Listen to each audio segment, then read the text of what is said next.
Ce fait divers parisien m'avait paru un bon sujet de reportage.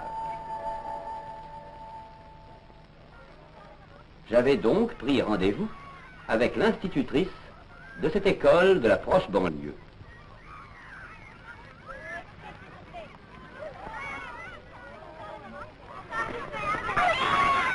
Lequel de ces gamins était Maurice, le petit fugitif, me demandai-je en traversant la cour, sans me douter du long voyage où allait m'entraîner cette enquête. En effet, ma conversation avec l'institutrice prit vite un tour inattendu. Voilà. Maurice étouffait parmi les usines et il est parti vers les arbres et le soleil. Je ne sais pas ce que vous écrirez sur cette escapade, mais moi, je repense à un os qui a fait tout le contraire. Et pourtant, c'était pareil. Tenez. J'ai ici sa dernière lettre. Mahmoud. Mahmoud. Son histoire aussi a commencé dans une école.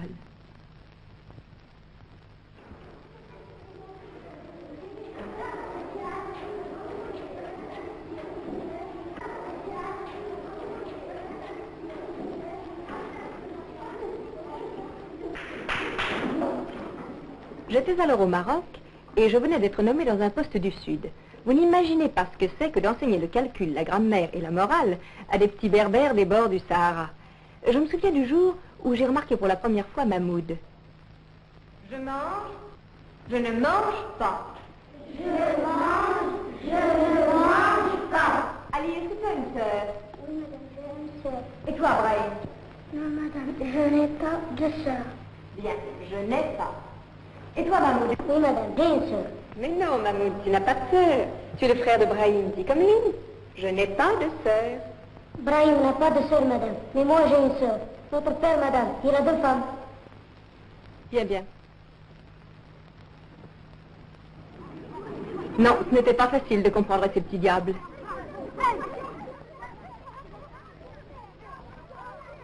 Certains soirs, je me sentais bien seule, en regagnant tout près de l'école mon logement, avec sa véranda faussement mauresque, et les ridicules plates-bandes où je m'obstinais à soigner les roses de France.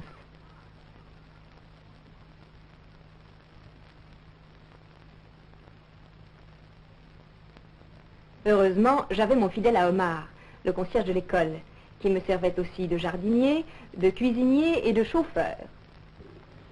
Le pneu est réparé, madame. Ah, merci.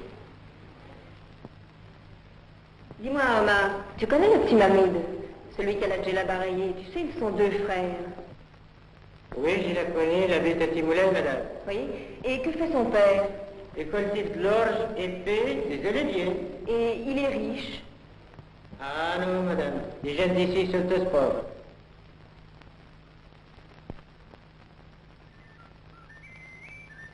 Je devais aller faire bien souvent ces 3 ou 4 kilomètres de route brûlante qui séparaient mon école de Timoulet, le hameau où habitait Mahmoud. C'est ça, un oasis. Une maigre palmeraie étirée le long d'un filet d'eau et un puzzle de cubes de terre séchée.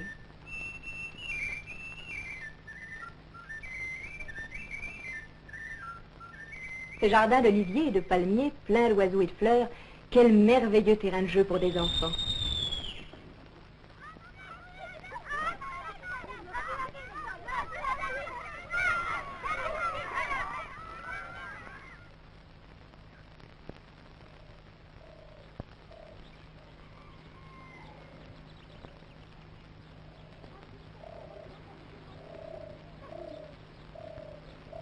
Mais sous des dehors paradisiaques, je m'en rendis compte rapidement, la vie de l'oasis était plus rude. Viens, viens. Ah, yallah, viens. Aïe, arrête. Viens, viens. Arrête, viens. Aïe, chef le bas. Ah. Ces gens qui me saluaient poliment, comment les comprendre et les aider?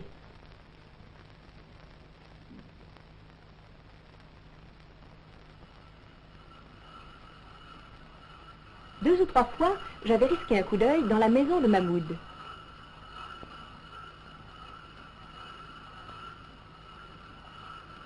Laquelle de ces deux femmes était sa mère?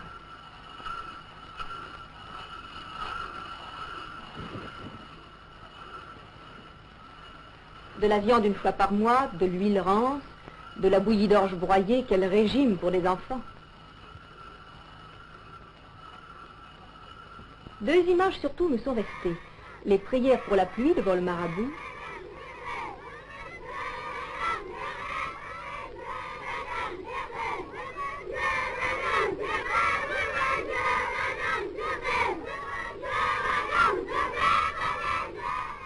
Et aussi le dépiquage des quelques épis épargnés par la sécheresse. Avec des procédés aussi rudimentaires, c'est la disette, les bonnes années.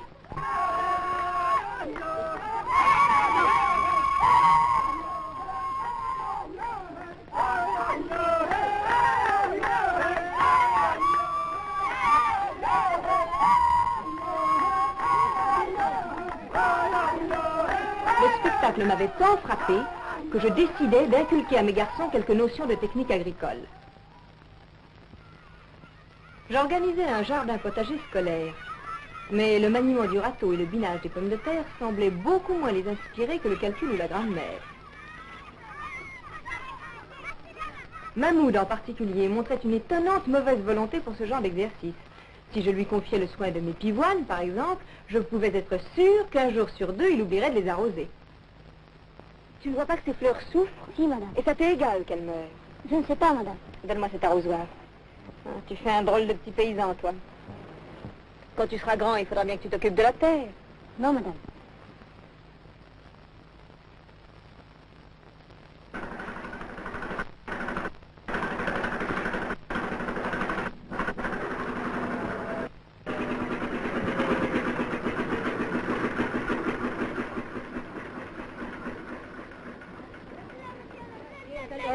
Qu'est-ce que c'est, Omar? Lui, la dame, il a cassé le moteur. Il faut toujours toucher quand je la fais marcher. Et puis, c'est pas son affaire. Alors c'est comme ça. Tu ne veux pas porter les arrosoirs, mais tu voudrais bien faire marcher les motopompes. Eh ben mon petit, c'est trop. Tu seras consigné toute l'après-midi jeudi à l'école.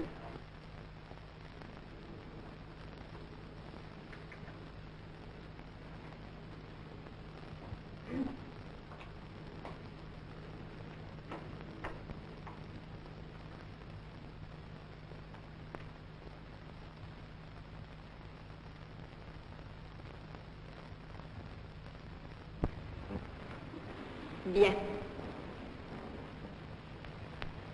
Dis-moi, Mahmoud, pourquoi as-tu été si désobéissant? Je veux connaître la mécanique, madame. Bon, vous dites tous ça. Moi, madame, c'est pour de vrai. Eh bien, je te crois. Veux-tu que je t'emmène et que je te montre comment marche une automobile? Ça nous fera une promenade. Oh, oui, madame. Je ne pense pas qu'au cours de cette randonnée, Mahmoud t'a appris grand-chose sur la conduite des voitures. Moi, j'appris à le mieux connaître, lui et son pays.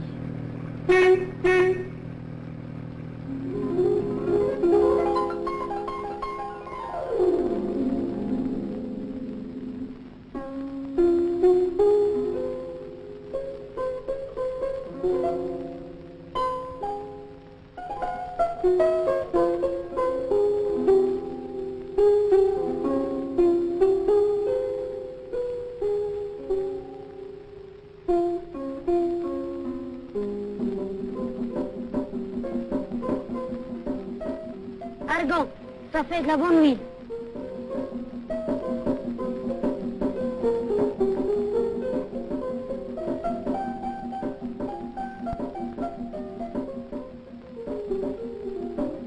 Thermos, poison.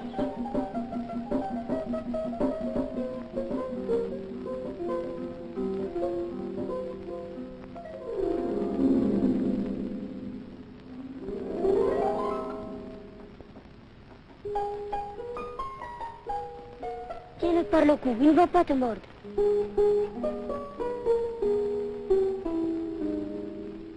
Tu veux que je le lâche?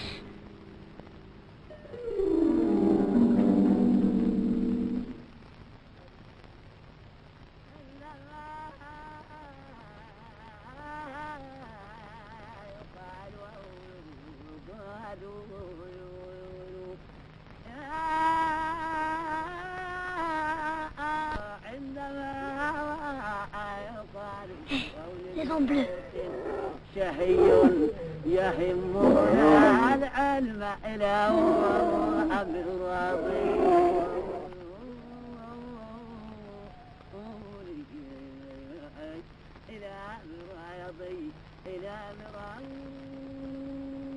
L'heure de la prière, madame. Là, je t'attends.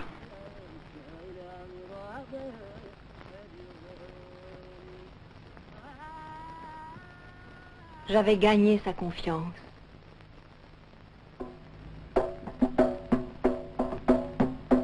Le drame de ce pays, je finis aussi par le comprendre.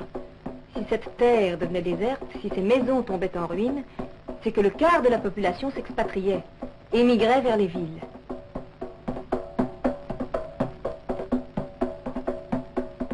À Timoulet même, les gamins, suivant une vieille tradition, apprenaient l'acrobatie pour aller s'engager dans les cirques du monde entier. Quand vous verrez sur une piste ou sur des tréteaux un acrobate marocain, dites-vous qu'il vient de cette palmeraie, trop pauvre pour le nourrir.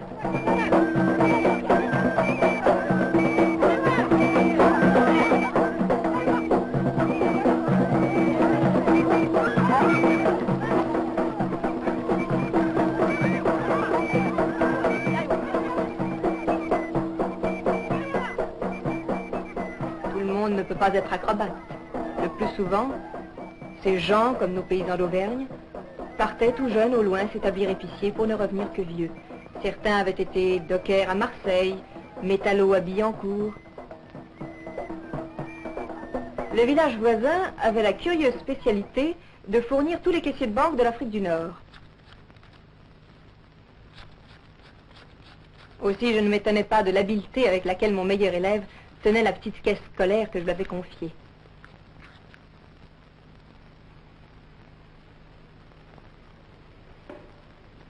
« 728 francs, madame. » Bien. Allez, allez. Reprenons. L'Afrique, l'Europe, et de l'autre côté de l'océan Atlantique, l'Amérique. Qui peut me dire quelque chose sur l'Amérique? C'est le pays où il y a des grandes maisons et des grandes machines.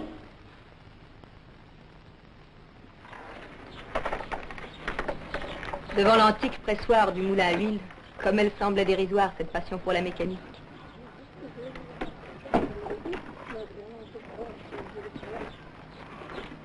Je le retrouvais là, une semaine qu'il avait manqué la classe, et que je m'étais mise à sa recherche.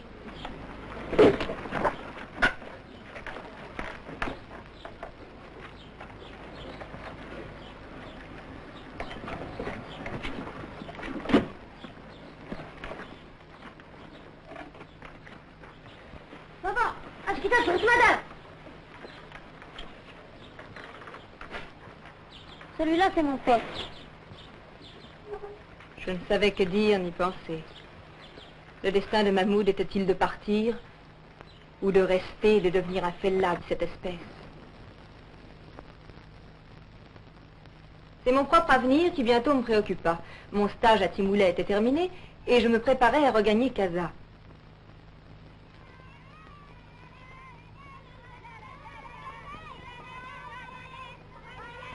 Mahmoud!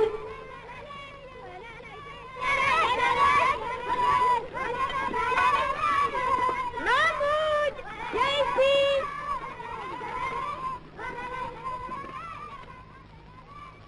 C'est le tracteur qu'on t'a fabriqué. Avec ça, tes fleurs, on va bien les cultiver. Et c'est vrai que tu pars. Eh oui. Je dois aller dans une autre école à Casablanca. Emmène-moi avec toi. Emmène-moi. Tu vois, tu t'en vas toi aussi. On ne peut pas rester dans ce pays.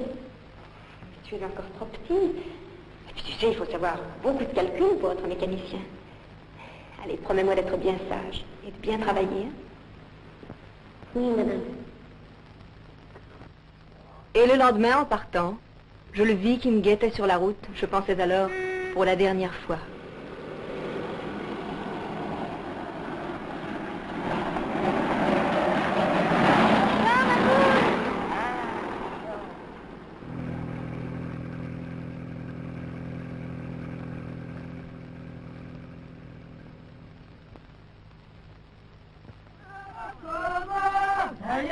Puis ce fut un nouvel été. Sans doute dans la palmeraie se répétaient les mêmes gestes éternels.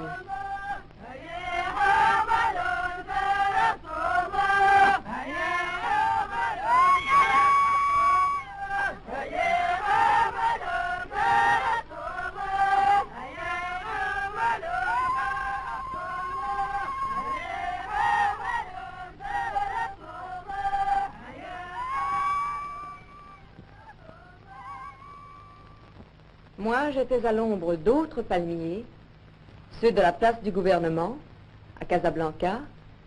Quant à Omar, qui était toujours l'homme à tout faire de l'école, m'apprit que Mahmoud avait quitté le pays après avoir fâcheusement puisé dans sa petite caisse.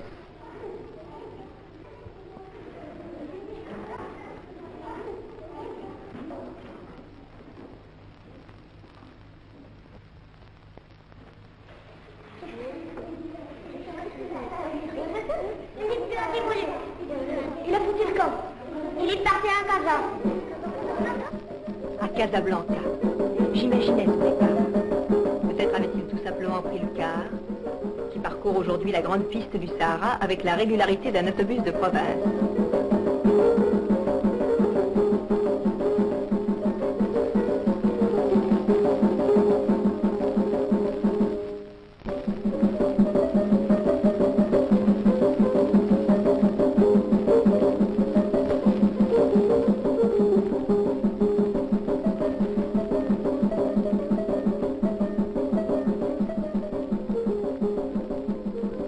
Pour gagner son passage, il avait dû se faire engager comme graisseur par un camionneur indigène.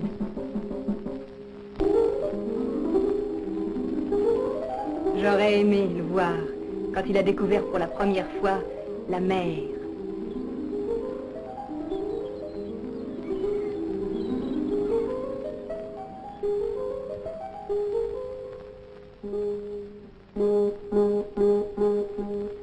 Ou bien la neige. Car l'autre route, celle de l'intérieur, franchit l'école du Grand Atlas.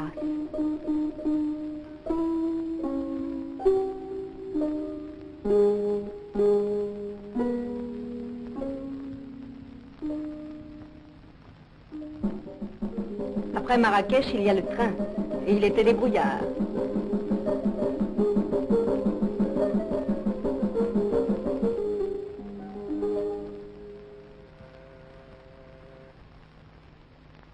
En tout cas, j'étais sûre qu'une fois devant les gratte-ciels de la capitale marocaine, il était allé tout droit au port.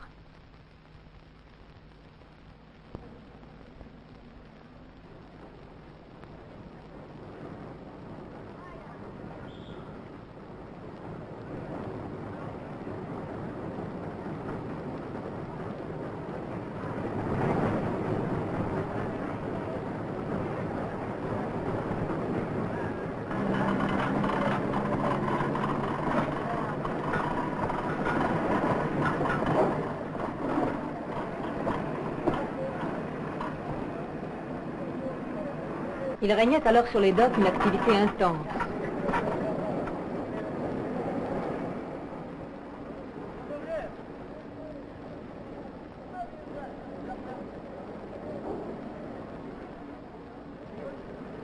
C'était l'époque où l'Amérique venait d'étendre à l'Afrique du Nord ses envois de matériel pour le rééquipement industriel et agricole.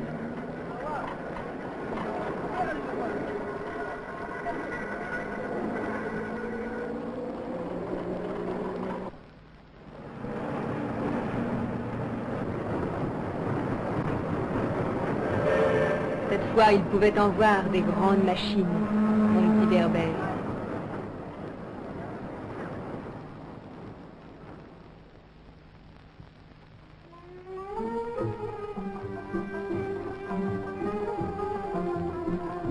Ils sont nombreux, les plaisirs de la ville, et ceux de la Médina.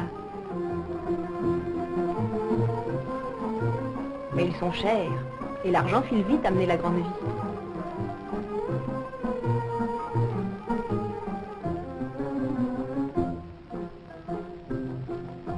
En bon musulman, on fait toujours largement l'aumône, jusqu'au jour où soi-même... Barakallahu fikum, Cheikh. Barakallahu fik. Barakallahu fikum. Mais non, il était trop fier pour cela. Il avait dû chercher du travail.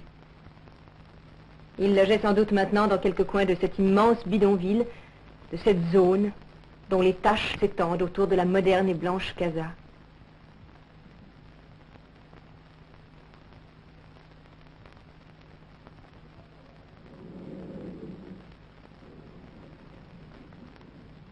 Comment pouvait-il comprendre que la misère ne règne pas seulement dans les petits villages perdus et qu'on peut aussi manquer de tout près des grandes machines?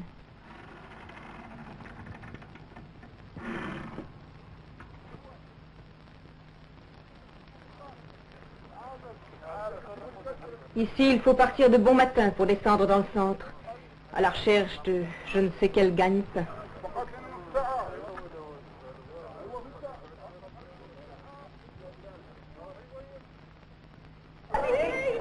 Plier les journaux? Impossible sans être embauché par le caïd des vendeurs qui exploitent cette corporation enfantine. Car pour tous les petits métiers, les places sont âprement disputées.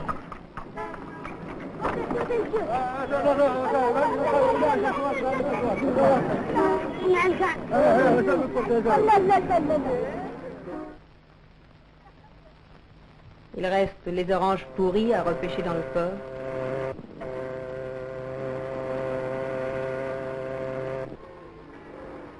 Ou alors, à Casa aussi, il y a beaucoup de mauvais garçons.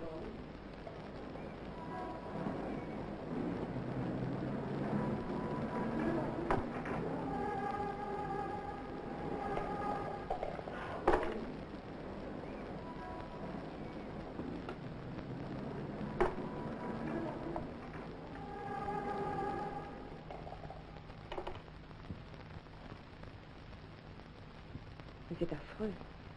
Par une convocation de la police, j'avais brusquement retrouvé la trace de Mahmoud. Sous la sécheresse du procès-verbal, je revivais le petit drame qui avait eu lieu dans ce même commissariat.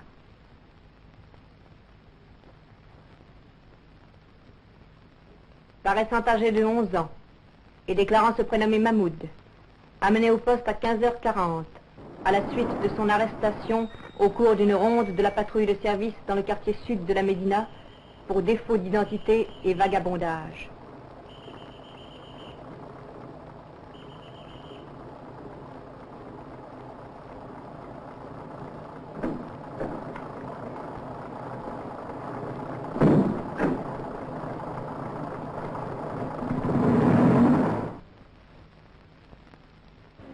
Tu es sûr que tes parents sont morts? Oui, monsieur. Et où habitent-ils? Timoulin, monsieur. Timoulé. Ricard! Timoulé, ça me rappelle quelque chose, une affaire de vol scolaire. Regardez donc dans la correspondance du mois dernier. Un certificat de résidence, monsieur. Papier d'un bref 20 francs, madame. Je n'en ai pas, monsieur. Évadé à 15h47 pendant une interruption de l'interrogatoire. Vous aviez raison, chef.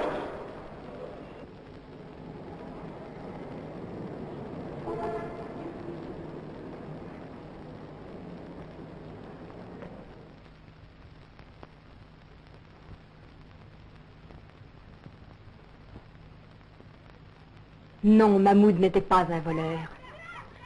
J'en eus la preuve quelques mois plus tard, en apprenant par l'instituteur de Timoulet qu'un jour, le facteur...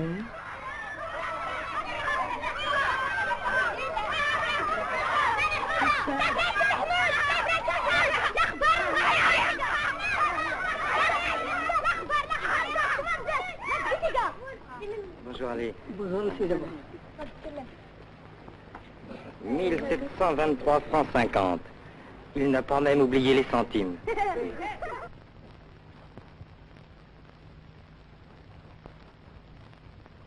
Pour pouvoir économiser sou par sou le montant du mandat, il avait donc trouvé enfin un vrai travail. Cireur, peut-être. Une boîte, deux brosses et un chiffon, c'est un fonds de commerce pour un petit Marocain.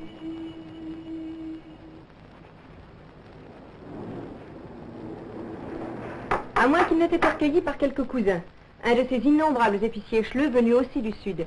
Il était très fort en calcul mental.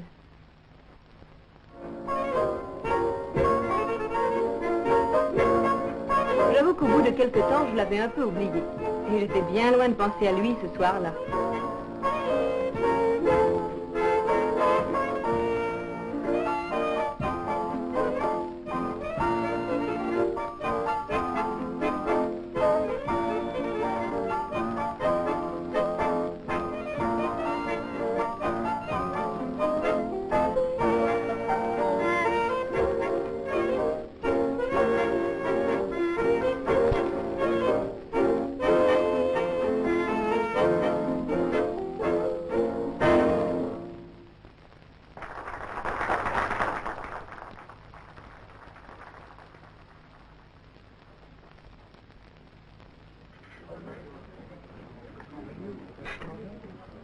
Au restaurant où mon premier geste avait été de l'emmener, j'eus enfin le récit exact de ses aventures. Et puis d'ici un jour, le chef, il est venu nous voir. Allons, allons, mange au lieu de parler. Oui, avec ta fourchette. Et aussi une autre fois, j'ai vu un grand pavillon qui jetait de la poudre pour tuer les sauterelles.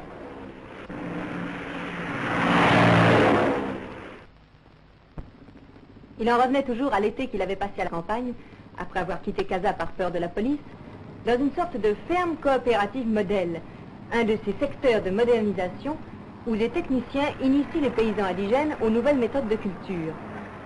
C'était l'époque des moissons, et il avait réussi à se faire embaucher.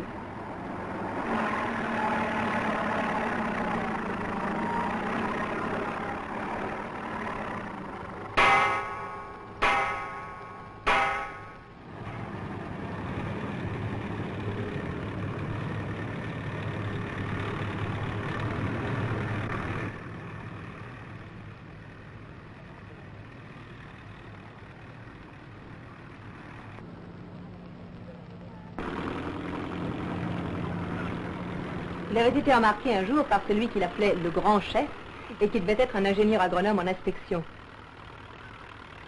Oh, mais il n'a pas 12 ans, celui-là. Il est de la tribu? Oh non. Il s'est présenté l'autre jour.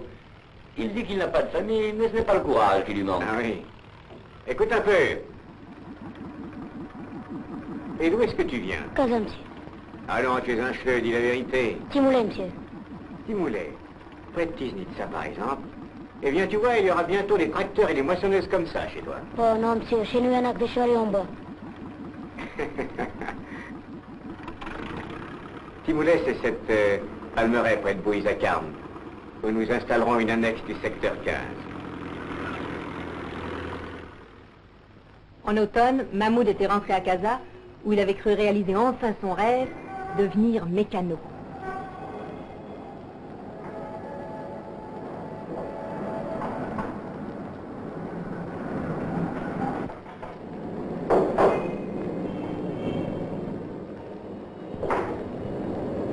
Te voilà, toi.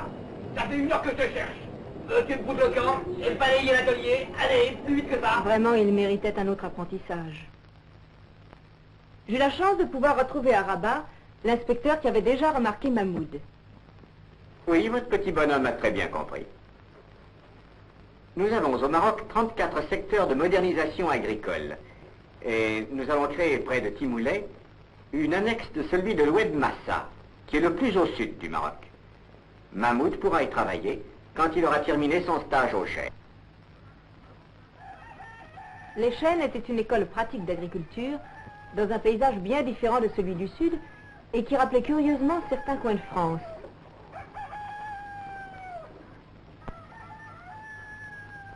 Sur ma recommandation, l'inspecteur avait accepté d'y faire entrer Mahmoud malgré son jeune âge. Pendant quelques mois, car je suis rentrée ensuite à Paris, j'ai pu suivre les débuts de la nouvelle carrière de mon gamin.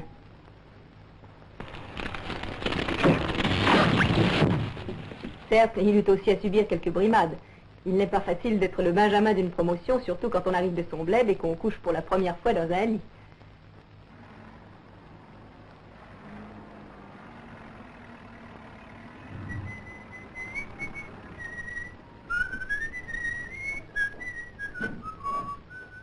Mais je pouvais être fière de mon ancien élève.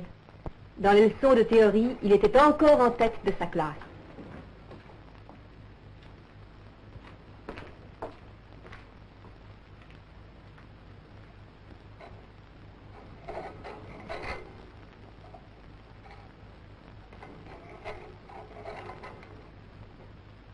Il fut enfin admis aux exercices pratiques.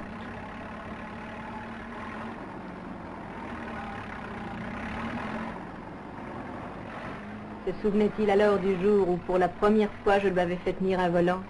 Mon brave petit Mahmoud. Mon brave petit Mahmoud. Et comme je lui demandais la fin de l'histoire, elle me fit lire la dernière lettre du petit Marocain.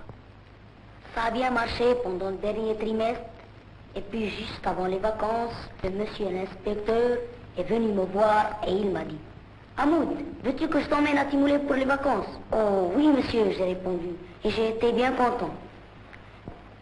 Et mon père et ma mère, ils ont été bien contents de me revoir. Et on a même tué un mouton pour faire la fête.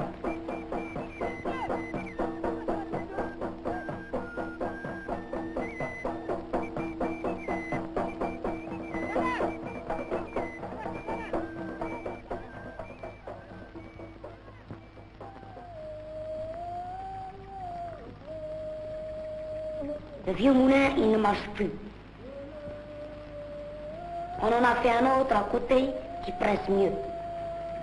Et maintenant, l'huile, elle n'a plus le goût que tu disais. Pouah, c'est ranci.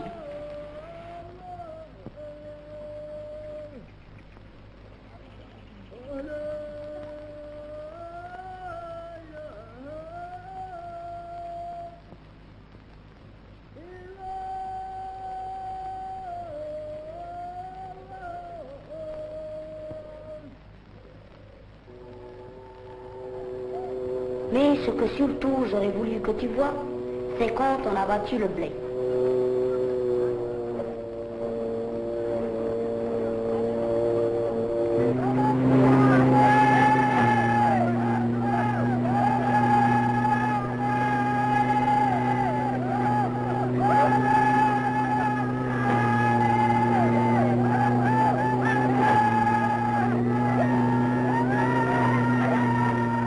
Papa, il avait peur, car on dit ici que le blé, il ne peut plus germer s'il a été touché avec du fer.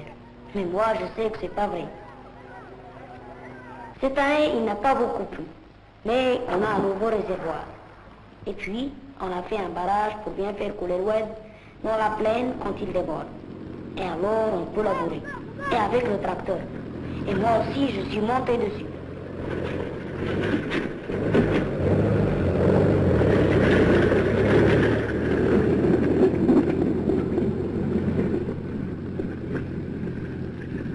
Ton élève qui ne t'oublie pas, Mahmoud. Et hier, j'ai attrapé un très gros lézard. Ce que j'aime le mieux, c'est le post-scriptum. La récréation est finie, venez donc voir mes gosses. Maurice, c'est le petit blond là-bas à gauche. Maurice, Mahmoud, oui, ce sont bien les deux faces du même problème.